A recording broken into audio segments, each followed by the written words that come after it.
It's always coming back, because always the mission is first. That's the stop. Skulls are getting cracked. Though no one knew it at the time, Alexander Kinyua was about to do something unthinkable. His self-recorded videos give us a chilling glimpse into his twisted mind in the days before he committed a truly disturbing act. Do you see a bag of charcoal? Go ahead and open it. What is going? That's only part of it. I tasted something. It's tasted like a principal use sauce. Some spice, full-baked spice. So this will happen to that boy. You keep doing that shit again, that's gonna keep happening. On the morning of May 25, 2012, 37-year-old Kujo Bonsafo Agye Kodye, an international student from Ghana, went out for a morning jog and never came home. Kujo has spent the last 6 months living with the family of one of his friends, Dr. Anthony Kinyua, a physics lecturer at Morgan State University. And when Kujo failed to return home that evening, the family grew concerned. That concern evolved into outright fear when the family discovered that Kujo's wallet, ID, and phone were still in the basement. Even if Kujo had decided to go out somewhere without telling the family, there was no chance he would have left these items behind. Feeling that something was wrong, the Kinyuas called the police. They had no idea just how wrong things were. Although the police responded immediately to the report and sent detectives over to interview the Kinyua family and search the property, nothing of note was found, apart from a dead fox in a container behind the Kinyua's home. This curious finding will later prove integral in the most sickening way. Eventually, cadaver dogs are brought in to go over the wooded area behind the Kinyua's home, but they find nothing. The only thing of note uncovered is the fact that red pepper flakes have been sprinkled on the ground in the house, specifically in the basement. This is another detail that will prove crucial later. It seemed like the case was rapidly getting cold, but an unexpected discovery was about to change everything. 4 days after Kujo's disappearance, Jared Kinyua, the youngest boy in the family, was down in the basement when he found something that made his blood run cold. After confronting his older brother Alex about it, Jared told the rest of the family what he'd found, and the police were once again quickly called to the scene. In an interview with detectives, Jared revealed the nightmare he found in the basement. We're here to talk about an incident that occurred last night. Why don't you go ahead, just in your own words, tell me what happened. Last night, right before I took a shower, I was gonna go get my laundry bag. So I went down to the basement and I opened the laundry door and I saw my blanket on top of a box. And as I was lifting the blanket up, I saw two pans for baking, and in between them was a cutting board. So I lifted up the pans, and in it I saw 3 different objects, and they were kind of black with some gravy substance looking at them, and it looked like hands and a head. And as soon as I saw that, I really couldn't distinguish whether it was a face or somebody's face I knew or something. But I looked at it and I stopped myself. I stopped what I was doing. I went upstairs and I asked Alex, come down here. And I asked him, what is it? And he said, don't worry about it. Don't worry about it. It's none of your business and all that stuff. And he started avoiding my question. Alongside interviewing Jared, detectives also spoke with Alex about this disturbing and suspicious discovery. As Alex has read his rights, the interview hits a slight snag. Are you willing to talk to me after being advised of your rights? And that's, again, a yes or a no question. Same thing as the one on top. Okay, and then your initials right there. And, oh, wait, you got to read that last one. What this one says is, have I threatened you or forced you in any way to make you talk to me? Yes. Have I really, or yes or no? Yes. I was. Do you think I did? I did threaten you? Because I'm not trying to threaten you. No, if you took it that way. Threatened, but I just take it as yes. Oh, well, It's tell me then how because I don't want you to feel that way. So if you feel that way, I want to make sure you know that I'm not threatening you and I'm not trying to scare you or anything like that. I'm in a confined room in a undisclosed location with behind a locked door with a CCTV TV. The door's not locked? Detectives, I don't know. I'm threatened right now. Okay, well, let me make you feel a bit better then. The door is not locked, okay? I feel threatened. I'm explaining it to you, okay? We're not in an undisclosed location. We're in Forest Hill. It's about 20 minutes from where you live, okay? It's an industrial park.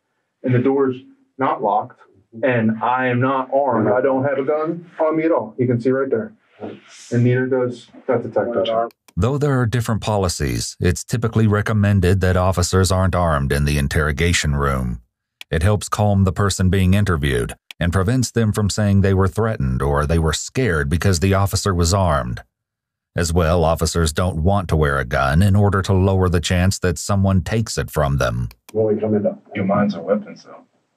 Well, I can't take my mind away. But there's no guns in here. No one wants to threaten you. Okay, so you understand I'm not trying to threaten you? Right. Okay. I'll sign it. Okay. Less than 10 minutes into the interview, and Alex is already handling this differently than most people in this situation would. But is this strange behavior an indication that he knows something about Cujo's disappearance? Can you tell me what happened tonight? Yes, last week I collected a jackal or fox. It was like roadkill. And usually I trap animals. That's what sometimes I can catch, sometimes a jackal. But this morning I saw it's like a wild dog. I can give you a description for a wild dog. It's not wild dog, it's like a coyote type. Like they have fur on it. Maybe it had like less than an inch of it fur. But my cat was outside and I just happened to be upstairs looking outside and I seen a coyote. So I figured, you know what? I remember catching that fox that was roadkill. So I figured let me gut it up and, try and catch it. Alex continues to ramble about the wild dog for several minutes, derailing the conversation and giving the officers a lot of seemingly useless information. But there's actually a sneaky reason he's done this. You realize what your brother thought, though, right, or thinks. He thinks that it's pieces of Cujo is what he thought. Oh my goodness. Did you realize he thought that? Or you didn't realize so I just said so? He said that he saw it was something that was black and then like he couldn't really describe it and he said he wasn't sure. And he mentioned it to my father and mother. Okay. Nothing but no human skull. Human what now? Skull. Like human parts or anything. Because he said there was a head and I said there's a jackal head right there. The coyote forks. And the paws and the inside. I couldn't bring the intestines in because they're already eaten. Right. So it's just parts of it. And besides I wanted to skin it, try to make like a dream catcher. Were they parts of Cujo? No. The dogs that came out today, they were searching and everything. I'm sure they'd have picked the scent, Alex is incredibly confident when he uses the cadaver dogs to assert his innocence. But why is he so sure the dogs won't pick up a scent in the basement? One obvious explanation actually has to do with the red pepper flakes that were found scattered throughout the floor of the basement. It's a commonly believed yet disproven myth that red pepper flakes can fool cadaver dogs into not smelling human remains. What they can do is potentially burn the dog's nose, but this would still not prevent them from indicating remains if there were any. However, as will later be uncovered, there is a far more sickening reason that the dogs didn't pick up on anything in the Kinyua home. Still, it's entirely possible Alex believed the myth about red pepper, especially given some of his self-recorded videos. Now the question is about planning the unthinkable, because now how are the new powers going to use nuclear, biological, and chemical weapons? Sooner or later, the countryside is going to be torn in battlefields. It already is in battlefields. It's slowly erupting. Protect your neck. Nobody is safe, no matter where you are. It could be even in your own room. It could be even in your own school. It could be in anywhere. But why would your brother think they were human parts? Because he's been around animals. He said you guys used to cut up animals back on the farm or something like goat. We've cut up goats not far from here no. But he seems to think that what he saw tonight were human parts as opposed to animal. Well, I showed him the carcass that I actually had, so He's just confused, you think? I would say he's confused. He's very smart. Alex quickly steals a glance at the detectives after saying this, potentially trying to measure their reaction to his self-contradictory response. With Alex adamantly sticking to his story about the cut-up animal parts, detectives decide to switch gears. You know where Cujo's at? After he mentioned his case, because I remember several years ago, he had a charge. I think it was something on I don't know the details specific. That's the only details I don't know of his case, and he never spoke about it even when he went to immigration. Alex's rambling can also be seen many times throughout his strange and disturbing vlogs. The sun is the sky. The sun is very powerful. Energy the solar flares it can deliver to this planet itself. It can knock out every electronics, every mechanical, electromechanical apparatuses around the world, even in the sky itself. Airplanes will not fly. Cell phone towers knocked out. In an attempt to deal with Alex's knack for rambling, the detectives decide to be direct with him. Yes, did you kill Cujo? No. Did you cut him up? No. Because you're interested to see what you said you dissect these things surgically, did you? No. I've seen morticians do that. Right. I mean, Not in did you person. ever have curiosity to do it yourself? No. My curiosity does not extend that far. I've been exposed to body parts at an early age. I've seen people's brains blown out. I've seen people dead and everything. Where is that? You know about shockumentaries? Oh. On TV, you're saying? Shockumentaries. On TV? I don't know what you mean. Shockumentaries is a TV program? Shockumentary, yeah. Some of them are on internet. Sensing that they're not going to get anything useful from Alex, detectives end the interview and conduct a search of the Kinyua home, completely unaware of the horror they were about to walk into. In the basement, officers retrieved the charred aluminum roasting pans that had allegedly had human remains in them. Not far from the pans were what appeared to be clippings of short, dark hair that had been wrapped in a paper towel and thrown in a wastebasket. In the laundry room, they find a roasting bag that could usually be used for poultry, scarred by the same charred residue seen on the pan and treated with an oily cleaner. In the room, they also found a camo t-shirt with what appeared to be bloodstains down the front. But this is only the beginning of the disturbing discoveries. Alex's bedroom is locked with a deadbolt and marked with a wooden sign reading, "Either some greater force of terror than death must be devised, or death will not be enough for coercion." Observe the sunlight, the shadows. The shadow. Call me Shadow Man. In Alex's bedroom, officers find the shockumentaries he mentioned, as well as multiple leather whips, a large hunting knife, and 2 machetes. These discoveries are overshadowed by what the officers find next. On the underside of Alex's mattress is a massive bloodstain, one so large that officers immediately theorize that whoever the blood belongs to is almost certainly dead. While they weren't able to find the body parts that Jared claimed to have seen, everything else the officers found in the basement points towards Alex being involved in Cujo's death. Eager to find out the truth behind this mystifying case, detectives sat back down with Alex for another interview. His explanation for the blood is shocking, to say the least. You and I and Chris, again, we're not here to get a confession from you or anything like that. One of the things that I asked you is I want to learn about you, right? Because let me explain why. There is psychology to that, and I'm going to tell you why. Because let's say that someone robs a bank, and I find out that this person has a wife that's dying of cancer. Is that the same as the guy that comes in wearing a mask and puts a gun in somebody's head because he wants to get partying out with that money? Or are they the same 2 people? The crime is a crime. Already, this detective appears to be taking a more strategic approach than the previous detectives, setting the stage for a conversation that will make Alex actually want to confess. One way he does this is by quickly introducing the idea that committing a crime does not make someone evil, and that certain people may commit crimes for reasons that are morally justified. The officer doesn't believe this, but is saying it to try to get Alex to admit to something.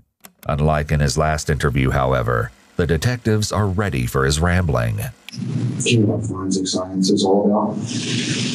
I don't believe what TV says too much about it. However, I'm aware that it's a hard business for science. Mm-hmm. Do you believe that deoxyribonucleic acid is an indicator to identify who an individual is? It can play because you have the X and Y chromosomes, and you can also identify, the genome sequence from it. Mm-hmm. You can extract it. So you can tell the difference between the blood of a fox and the blood of a human being? Yes. What do you think the blood under your mattress showed? That's the blood from period. From period? Yeah, a woman's period. And what woman would that be? Oh, she doesn't stay anymore. Just know that the blood that was in the box. Mm-hmm. Box. That's a fox blood then. What if I told you that it wasn't? What if I told you that that was human blood? Then I have to show you exactly. Was it dried up or especially? It was a little bit of both.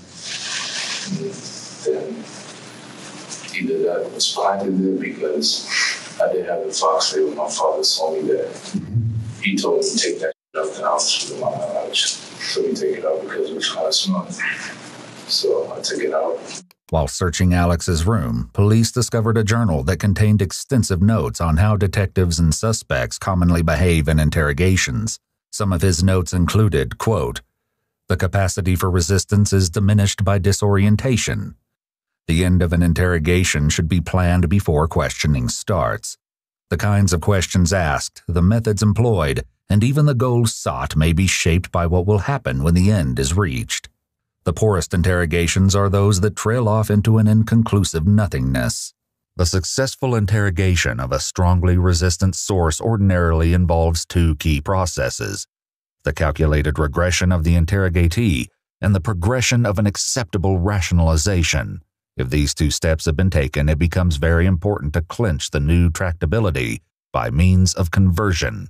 In other words, a subject who has finally divulged the information sought, and who is given a reason for divulging which saves his self-esteem, his conscience, or both, will often be in a mood to take the final step of accepting the interrogator's values. His journal could explain in part why Alex keeps derailing the officer's questions. So, would you say, was Cujo a violent person? He had a tendency, I wouldn't necessarily say to be violent, but you can speak to every witness or even people who knew him. Well, you know why I'm speaking to you, because you knew him very well. No, I did not. No, I did not. I knew of him. I did not know him well. He never shared with me personal information about his life up until he got incarcerated. After then, he started talking. He came out much more like someone different. In 2007, 5 years earlier, Cujo was accused of assaulting a female graduate student at Morgan State University, the same school Alex currently attends, and trying to scare her into dating him by obtaining her social security number and phone number. Cujo wasn't only expelled from the school, but he was found guilty of a fourth-degree offense, stalking, harassment, and sentenced to 18 months in prison. Toward the end of his sentence, Cujo's visa was revoked and he was sent to a federal facility in Texas. Dr. Kinyua, Alex's father, helped Cujo find legal representation. After his release, Cujo moved in with the Kinyuas. Although Alex is stating that he doesn't know if Cujo is violent, that's not quite true.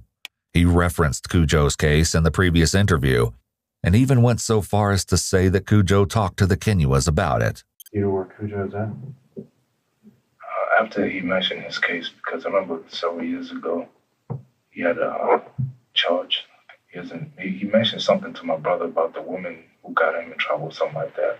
Alex seems to be downplaying Cujo's dark past, and it could be because he has an unsavory past of his own.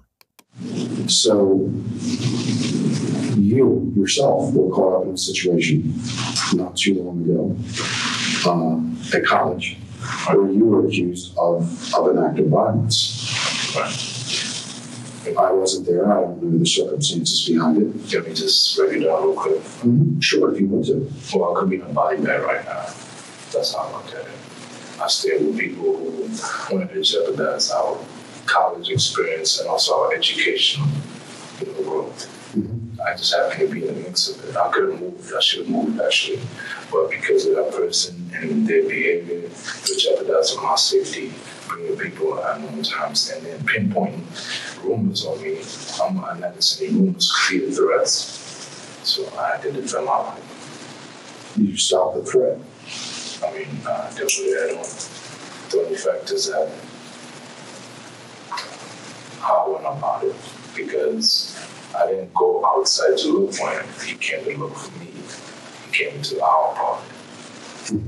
And he could have been armed, and he is armed some of the times. So your perception is you stopped the threat. He was a threat, and you had to stop that threat. I think that's a fair assessment, don't you? Okay. Before Alex had returned home from college, right before Cujo's disappearance, he spent a few days behind bars. Police spoke with Alex's roommate Devin Keys about Alex's strange behavior leading up to the incident. Hello? This is Devin. Hey, sir, it's Detective Lane. So, like I was telling you before, I wanted to talk to you about Alex, and you were his roommate on a daily basis? Yes, sir. Okay. How long had you guys been living together? We've been in the same dorm for 2 years, but that was my first year actually living in the same room with him. Now, were you a friend of Alex, or you guys just lived together? Yeah, I was a friend of his. Okay. In the last couple years, had his behavior changed at all? His behavior started changing in, I'll say, about December or January of this last year. Okay. What kind of things did you see that made you think his behavior was changing? Well, he just started acting different. People could have been united. This is an ancient mistake that someone made. Why? Why the f did they let that go? This is ancient. Did you ever see him have a skeleton hand? Not a real skeleton, but like a medical skeleton type of thing. Yeah, he had one of those. He had one of those. Now, when did he start carrying that around? I'll say around March, maybe. Did he ever do anything in his rooms that were strange or out of the ordinary? He had weird videos that he used to watch, and then he would he had like chanting books or something like that. Chanting books? I call them chanting books because they're not like normal. Well, I don't want to say normal religious books, but I was something kind of like voodoo, I guess. Voodoo kind of thing? Yeah. The videos you're speaking of, what kind of videos would they be? War videos, like torture, stuff along that end. Okay. Other people who knew Alex also noticed a change in his behavior. Alongside carrying a medical skeleton around, Alex started going by the nickname Mufasa. The latter fact became known when an RA had responded to a situation in which someone going by the name Mufasa had broken a window in an apartment building. But this wasn't the incident that resulted in Alex's time in jail. The young man he assaulted down there at your dorm room, did him and that young man have a problem? Like, was there kind of tension between the two of them, or did it surprise you that he did that? It surprised me because, like, just the other couple of days before it happened, like, they were just talking about regular stuff, and then that happened. In an exclusive interview with Iwu, Joshua Caesar, the man that Alex attacked, talks about his close call with death. I knew Kinyua as an acquaintance. We both went to the same school together, Morgan State University. Joshua said that he was meeting a friend after graduation and decided to wait for her at the apartment where Alex also happened to live. And when I walked through that door, as soon as I crossed the threshold, I heard what I know to be God at this point now. Put your arm up. I felt something waving over me. And so I put my arm up, and underneath my arm, I could see a man standing there with a black sheet over his head. And I was knocked unconscious. The man in the black sheet was none other than Alex Kinyua. Alex had attacked Joshua with a baseball bat wrapped in barbed wire and chains. I woke up in the back of the house. Fortunately, Joshua's friends, Mac and Meriwether, were nearby to intervene before things took an even deadlier turn. Mac opened the door. He says, "I'm staying here. Don't go anywhere." I said, "What happened?" He says, "Stay here." Then he closed the door. About a few seconds later, I hear a bunch of rumbling, dun, dun, dun, dun, dun, dun, dun, and commotion. I didn't know what was going on out there still to that time. Matt came back inside and he said, "Come out." When I came out, there was blood all over the place. And I didn't realize at that time it was mine. With no memory of the attack, Joshua had to ask his friends about what happened that day. He said, Matt said, "We were playing the game when we heard a scream, a shriek. We ignored it." So Meriwether said, "Nope, that didn't sound right." And opened the door, and he saw Kenya was standing over top of me with a knife. There was a struggle and a fight over my body. That noise and commotion I said that I heard in the restroom that I was waiting in till Max said to come back out was them fighting off Kinyua a second time from coming in to get back to me. Mac and Meriwether bravely fought off Alex until he fled to a nearby wooded area. He was found by campus police shortly after and charged with assault and reckless endangerment. After paying a bond of $220,000, Alex's family brought him home on May 23rd, 2 days before Cujo went missing. Joshua's injuries included a shoulder fracture and multiple skull fractures. He also lost sight in his left eye permanently. Joshua credits his survival to his friends that protected him from Alex and the campus police officers that kept him awake after losing so much blood. As horrific as the attack on Joshua was, it was far from the only incident involving Alex. Yeah. I beat open your bed and I jerked off and I squashed on. You got something to say, man? You can look at it on your bed. Hope you have a good night's sleep. DP on them freaks. Super freak, huh? You like them super freaks? Well, I got you one. It's all over your bed. Playing games with out here. Who's playing with you? Nobody's playing with you. Matter of fact, I don't even have the respect to be called no more. So this will fucking happen so that you keep doing that shit again, that shit's gonna keep fucking happening. Listen, next time you do some shit with people, here's what's gonna fucking happen. See your fucking clothes? Go look in your bed. Look, I left you fucking surprises. That's just a beginning. Devin also had some insight into this incident between Alex and a fellow Morgan State student. Are you familiar with something when Alex maybe went into somebody's bedroom, did something on their bed? Did you hear that story? Oh, yes, I heard that story. Okay, who told you about that, Alex or somebody else? He told me. And what did he tell you? He said that somebody disrespected him, so he disrespected them every time. And did he tell you what he did? He went to the guy's bedroom and on their bed. Did he tell you how they disrespected him in the first place? No, he wouldn't tell me that. Okay. Do you think there really was an argument between him and that gentleman, or you think this is just something he was imagining? I would say it was something that he either imagined or he just took out of hand. It wasn't just Alex's friends who had to deal with his baseless accusations. And right now, I'm following somebody who I thought was watching over here getting a phone call. Not even him. See right there? All the in the world will make sense. All the names are put on the board. Now, as it tells the story, and then unfolds as the scarecrow has returned. And the little boy that was picked up has released the scarecrow to Killer Claws. He must each individually face, deal with Claws. This is another love report because people are infected now. They're infected with a virus that is going to get them, and the dream is turned to a nightmare. A very few will survive.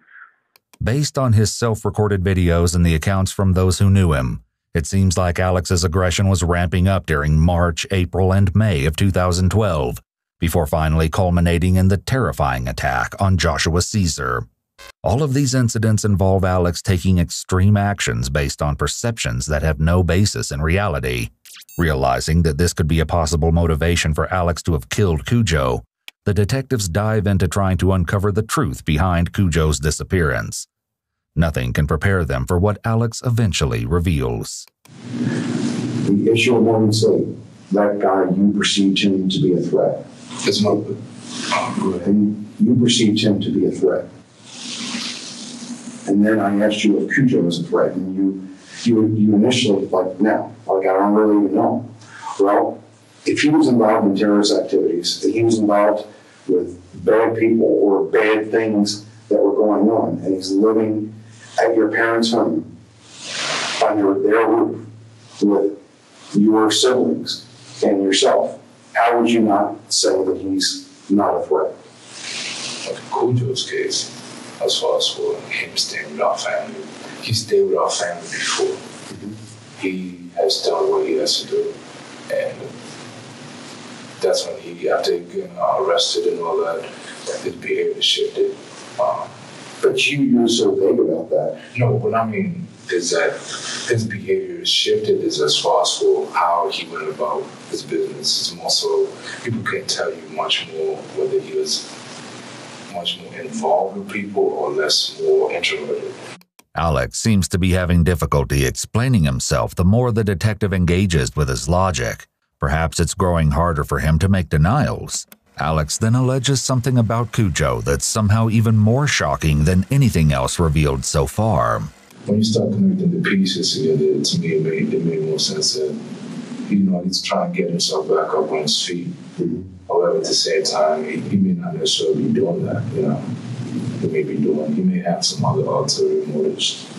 And especially speaking to my mother, and who mentioned earlier that he was having troubles going to the basement to use the washer. Mm-hmm. And I spoke to him. I asked her if Cujo put his hands on him, and that's when I knew that something was wrong, and then I just went ahead and just fixed it. I didn't know something, but something that happened. Mm-hmm. I don't think anything happened. How do you feel about that? I don't feel nothing. It doesn't make you angry? Anger is a big thing too. Anger is something all of us. Don't get mad, get wise. So couldn't being getting wise stopping the threat? Stopping the threat could be something.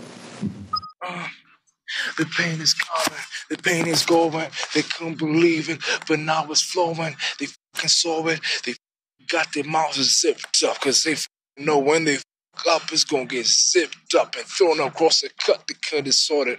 They could have sorted out the bodies, moving down it, but then now it's so distorted. Listen, you are responsible for what happened to Cujo. As far as his death goes, now, why you committed that act, they caused that. That's what I need to understand. I do know that he has been manipulative and taking advantage of my father's good heart and my family's kindness. You're not going to stand for that. Is that fair? Right. And on top of that, he also gives us signs, like I say, classifiers, terrorist behavior. Well, I do know.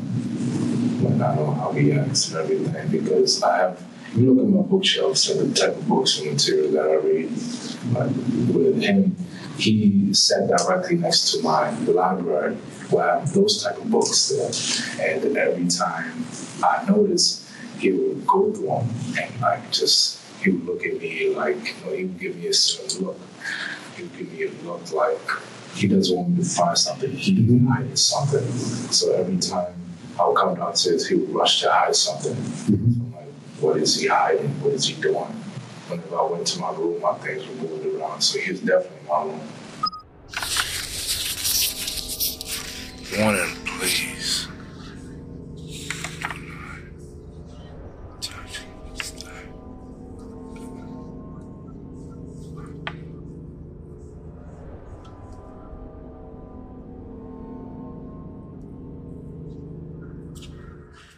Tell me what it was that put it over the top where you said, this is it. I asked him, and Scooter put his hands on me. Thought about it or dreamt about it. So, was this something that you planned, or was it spare of the moment when you confronted him? I didn't confront him. I told him already that night. Tell me. I mean, what did you say? I spoke to him briefly. He remained to my side of the room. Made him take all his shit to one corner, put all my stuff there, fixed up everything. And I just asked him some brief questions because he started working out and all that, trying to do his muscles and all that. I was like, I don't fight, especially people coming to my family. I do something else. Tell me, Alex, tell me what you did. I mean, this confession, So how did you kill him? I won't say I killed him. Now, Tell me asking you that, though. So basically, I spoke to him, and that was it. And then what did you do? After speaking to him, did you hit him with a hatchet? Did you hit him with a pipe? I won't go into detail. Life is terrible. But it could be even more terrible. My family, I could be burning my family right now. With this proclamation, Alex has fully admitted that he believes he killed Cujo in order to protect his family. I only know the truth. So again, you're a logical, well-thought man, right? Who was there when you took his life? Just you and him? Because he can't talk. Just as the detectives start to make progress, things take a turn for the bizarre. I talk to dead people. Well, right now, I'm not interested in talking to anyone dead. I'm only interested in one person, and that's Alex. That's my only interest. Whether or not Alex genuinely believes that he can somehow communicate with the dead, the phrasing and tone of his retort, as well as the fact that he's bringing this up unprompted in a serious murder investigation, arguably betrays his intent to be defiant. He doesn't want to roll over just yet. Detectives have to once again do their best to get him on track. But clearly you perceive Cujo as a threat to your family. There was a point in time where a decision is made by you that this has got to stop. This is going to end right here. Here's two things I don't know. Is it something that was a spontaneous because of something that he did? Or is this something that you said, this is how I'm going to fix this problem? It wasn't spontaneous. I look at it as Cujo, when he started doing the things he did, started moving from house to house, and I knew that something was up. And his personality, just based on his character analysis that I was conducting, I was like, something's about to go. And I knew it was either my family or him, period. He got it up. And I just played some music and went to work. I know what you mean by you went to work, but I need you to explain to me how you went to work. I'll give you that with a cigarette and a tape recorder. After hours of grueling investigation and interrogations, Alex is finally willing to give up the details of this crime. However, no one was prepared for the depths of his depravity, nor the stomach-churning reality of what happened to Cujo Codier. It seems the officers take Alex outside for a cigarette and continue recording the audio of his disturbing confession. Where did Cujo want to go? You're not going to find this body. Can you tell me? I mean, I can direct you to one. Okay, where is it? It's right under your nose. Not at the police station, I hope. No. Okay, where? Well, one is in my stomach, but... Is in your what? In your stomach? Yeah. Go eat some food. Are you fasting? Are you starving? Are you marveling? What's going on? You will go eat food and you want to go eat food. You're a grown man. What part was that? What part was hard? As startling as this admission is, Alex isn't done with the horrifying reveals. When did that happen? Yesterday. Yesterday? The other body parts, are they, can you give me an idea where they are? You might be able to dump. You might find them. Did you put them in the rest of the body? Is it the rest of the body itself? Or did you just cut out certain parts? Or? It's dissected. That's dissected. So I mean, what charges am I facing right now? I mean, I'm already facing 30 years. So, what charges am I facing? What charges will you be facing? Well, from what you're telling me, you took his life, yes? Okay. So, I'm asking. I know it was rhetorical. I shouldn't have said that. Did you take his life? I mean, he's not in existence. Okay. I could have helped him fake his death. Well, obviously, that would be murder charges. I mean, you're a smart guy. I mean, you know what they're basically going to be. Let me go tell you. If you can tell me, are there pieces of Cujo in and around in or around your house? Excuse me. Is that a yes?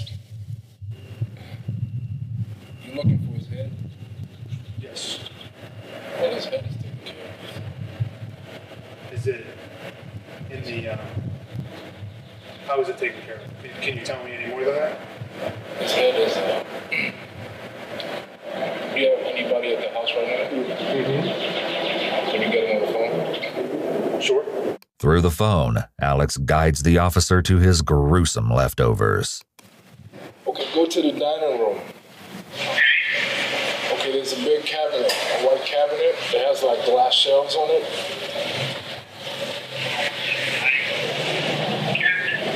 You see the white shelves? Now go to the bottom, move the box of books over there.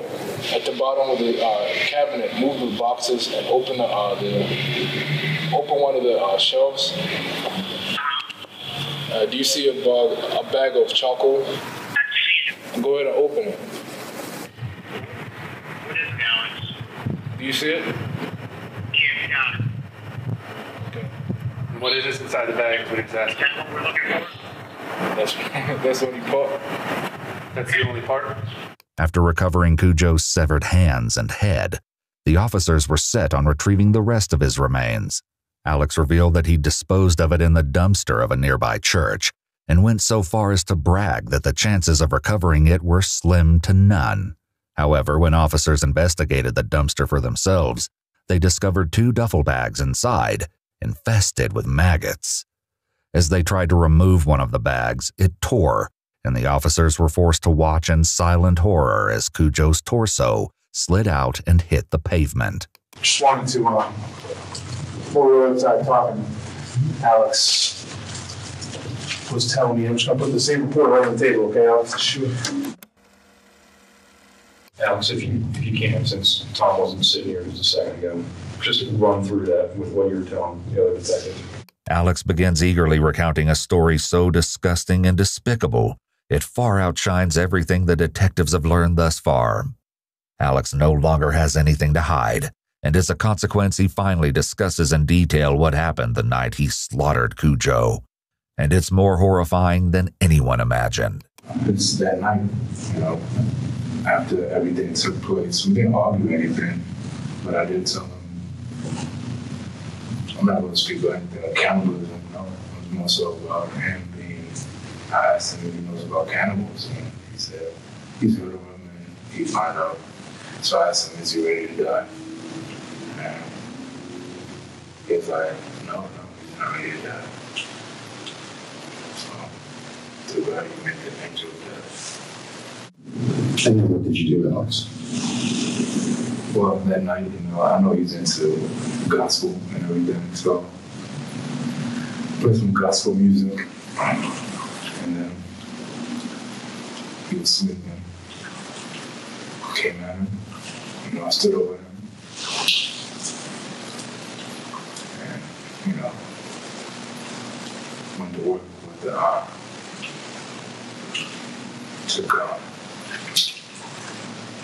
took the axe and just went to work on his head. And hit him about twice. And after that, I let him bleed out. And took his heart off. After I took his heart off, got my knife, cut him off. This complete lack of emotion is deeply disturbing, but then again, not quite as disturbing as his choice to play Cujo's favorite music while butchering him. Was he trying to give Cujo a final moment of peace before his execution? Or was he mocking his victim before sending him to his grave? Regardless, this sick preparation must have given Alex time to pause, to reconsider his actions, or even to selfishly consider that his next act would alter the course of his own life for good. But given that he chose to stand over Cujo in these moments, it seems more likely that Alex enjoyed this part of the process as well. He then proceeded to swing the same long-handle axe he used to cut trees into Cujo's face, then cut him up the way he would the animals he trapped in his backyard. How did you get the parts outside? Just walk. I mean, did you put them in anything? Wrapped them up in a bag. And took him where? To the church. Any particular reason behind the church? I mean, is there any particular reason that you did that? That's symbolic. Now, there was an issue with your brother. Finally, some things. Tell me about that. Not what he found. He doesn't know, so. Well, he's smart enough. Like you, I mean, he's smart. Not that smart, but he doesn't know the circumstances behind it because sometimes his judgment clouds him. So he may not have seen because when I'm not around, he's the second, at least say the second in charge. And if he can't recognize the threats on his own family, then what is he going to do? What do you think should happen to you for this? Put me insane now. I don't know. Are you insane? No, I'm not. However, the action conducted may look insane towards society. But basically what I do is ancient right of getting rid of scum. And that's the way you look at Cujo. That's ancient justice. Though Alex may be basking in his crime, he seems lucid and afraid of punishment enough to minimize his own sentence by recommending he be remanded to a psychiatric facility. Even with everything he's revealed so far, Alex still had one last sickening detail to share. And again, I'm just trying to understand, this was totally symbolic on your part. You're cooking its head and hands. You removed his hands from his body so that they could not touch anyone anymore. I guess his head disgusted you, and you wanted to deform the head, cook away the hands, eat some of them, and you ate his heart. That's the only part I did eat. I didn't eat his head. I tasted some of it. It's tasted like I would put some barbecue sauce. Did you use some barbecue sauce? Yes. Some spice, whole-baked spice, whole-baked, some sea salt. How do you feel now? Just as it's that's not As sickening as this reveal is, it also could potentially answer one of the remaining questions. The police brought cadaver dogs to the Kinyua home, and they did not indicate that there were any human remains. And yet, Alex had butchered and eaten parts of Cujo in the home, and he had a blood-covered mattress in his room. The reason the dogs didn't pick up on the scent could be due to the dog's training and experience, as well as the training and expertise of the handler. If a dog is not well trained, or if the dog is being used in a situation for which it is not trained, such as live detection versus human remains detection, the dog is likely to fail. It's also important to note that by cooking and seasoning the body parts, much of the scent of the remains was destroyed. The dogs look for things like skin cells, and cooking would destroy them, potentially throwing off the dog's ability to detect the remains. However, alone, spices and cooking will not prevent a properly trained dog and handler team from finding human remains. After nearly 6 hours total of interrogation, detectives may just now be meeting the real Alex Kinyua. I mean, this is, we have done it thousands of times, millions of times. I mean, this body is just temporary. If the body is in, I can lose this body. I can't afford to lose my family's body, so It's a beautiful day outside. It's a very beautiful day. I mean, here, no matter what the mission, it's always coming back, because always the mission is first. That's so skulls are getting cracked. No. Skulls are getting extracted. Their brains are getting extracted. You know what happens when skulls get extracted? Their brains get sucked out, their noses. When I'm gone, please believe the whole recording. Following his confession, Alexander Kinyua was charged with first-degree murder and weapon carrying. Prior to a trial, he was diagnosed with paranoid schizophrenia, and in August of 2013, he pleaded guilty but not criminally responsible. He was then indefinitely remanded to a state psychiatric facility. Though he was deemed unfit to stand trial, it is possible that he could be deemed competent in the future. Alex also pleaded guilty but not criminally responsible for the assault of Joshua Caesar.